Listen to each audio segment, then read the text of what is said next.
दिदी नमस्ते दिदी, के छ खबर? ए नमस्ते भाइ, नमस्ते।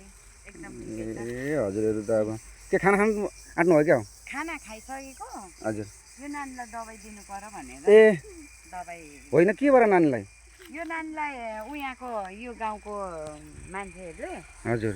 कुटपिट ए गरेर अनि यता त पनि जङ्गलै छ त, त्यो जङ्गल पारीको छ गाउँ? जङ्गल होइन यो ए सुँगुरको खोरहरू छ अनि यहाँ नेरी चाहिँ झारहरू पलाएको छ। हजुर हजुर। अनि उहाँ पनि पर पनि घर रहेछ त है? हजुर।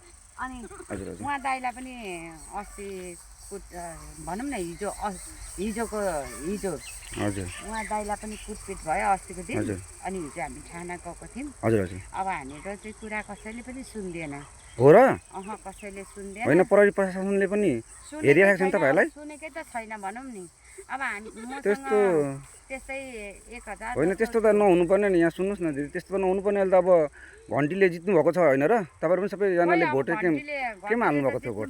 खोइ त अनि हामीलाई एमाले यहाँसम्म ल्याइदियो। ए अब घन्टीले जितेर कहाँसम्म पुर्याउने हो हजुर त्यो चाहिँ हामीलाई थाहा छैन। होइन होइन दिदी ठिकै छ दिदी, तपाईँहरूलाई अब अहिले नयाँ सरकार आउनुभएको छ, हेर्नुहुन्छ अब होइन? हामीलाई विभिन्न पार्टीहरूले पनि आश देखाउनु भयो। हजुर हजुर। अब म एमाले चाहिँ तोकेरै भन्छु, हजुर किनभने हजुर एमाले नै हो हामीलाई यहाँसम्म ल्याएको होइन। हजुर विभिन्न पार्टीहरूले धेरै आश देखाउनु भयो। हजुर। अब उहाँहरूलाई थाहा होला, मलाई देखेपछि चिन्नु पनि हुन्छ हजुर। के आश देखाउनु भयो भनेर। अब हाम्रो सुताइ भनेको यस्तो आकाशमा छ। हजुर हजुर। ए हाम्रो यो चाहिँ हाम्रो बेड है। हजुर हजुर। होइन चाहिँ हजुर सुत्ने ठाउँ यो हाम्रो चाहिँ। हजुर यो सुत्ने चाहिँ ठाउँ। हाम्रो के अरे पलङ खाट सबै हो यो हाम्रो। हजुर। अनि यहाँ त्यही हो। अनि यहाँ हेर्नु है, हजुर हाम्रो यो ग्यास है, हजुर ग्यास चुल्हा। हजुर हजुर अब ठुलो मान्छेकोमा कस्तो हुन्छ, हजुर हामी जङ्गलमा बस्ने मान्छेको चाहिँ यो है ग्यास चुल्हा। हजुर हजुर हजुर हजुर। अनि उहाँ दाइ बिमारी हुनुहुन्छ दाइ? हजुर दाइ नमस्कार, म एक बिरामी नै छु। मलाई कुटपिटले गर्दा यो अब जङ्गलको सुताइ हो। यो पनि सरकारको जग्गामा सुत्दाखेरि पनि गाउँले आएर त्यहाँ सुत्न बस्न पाउँदैनस् भनेर भने। अब सुत्न बस्न पाइँदैनस् भने चाहिँ 13 जग्गा देन पनि भने मैले। हजुर। त्यही न्युले गर्दाखेरि सबैले यहाँ हामीलाई कुटपिट गरे। औषधि पानी खाँदैछौँ, हजुर हजुर। औषधि गर्दैछौँ, कसैले हेरचाह गर्दैन। आफ्नो व्यक्तिगत खर्चले गर्दा जाँदैछौँ। खर्च पनि हामीसँग छैन। हजुर। मलाई कसैले दिएको थियो 1000 रुपियाँ। हजुर। त्यही पैसाले दुईजनालाई मैले दबाई गरेर आएँ होइन। हजुर। अहिले अब हामीसँग खाने बस्ने केही व्यवस्था छैन हाम्रो। हजुर हजुर हजुर। हामी नेपाली जनता हो कि होइन तपाईँहरूले भनिदिनु होला होइन। गाली चाहिँ नगरिदिनु होला। यो सरकारको माटो हो भने हामी पनि सरकारको मान्छे हो। हजुर हजुर। हामीले पनि भोट नदिकन सरकार अगाडि बढ्दैन, किनभने हामीले नै हो सरकार बढाउने भनेको।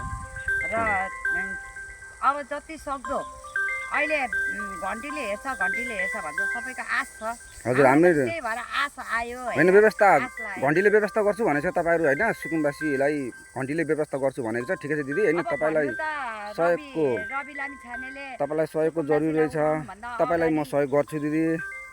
सुकुम्बासी उठाउनुभन्दा अगाडि चाहिँ डोजरले मेरो शरीर पेलोस् भनेर रवि लामिछानेले पनि भन्नुभएको छ। हजुर। अब यो भिडियो चाहिँ ज्यादा से ज्यादा सेयर गरेर चाहिँ हजुर धेरै सेयर गरिदिनु होला। हजुर ठिकै छ। स्वार्थी नबनिदिनु होला सबैजना होइन। यो धेरै सेयर गरेर चाहिँ एकदम सेयर गरेर प्लिज ब्यालेन्स शाहसम्म र रवि लामिछानेसम्म पुर्याइदिनु होला। हामी यहाँ बस्नु र खानुको टुङ्गो छैन हाम्रो। हामीलाई कतिखेर पनि उठाउन सक्छन्। यति गरिदिनु होला होइन। सबैसम्म पुर्याइदिनु होला। हामीलाई सहयोगको पनि एकदमै आवश्यकता छ। सहयोग गरिदिनु होला भन्ने आशा गर्छु। त्यसैको साथमा धन्यवाद। हस् त दिदी, हुन्छ दिदी।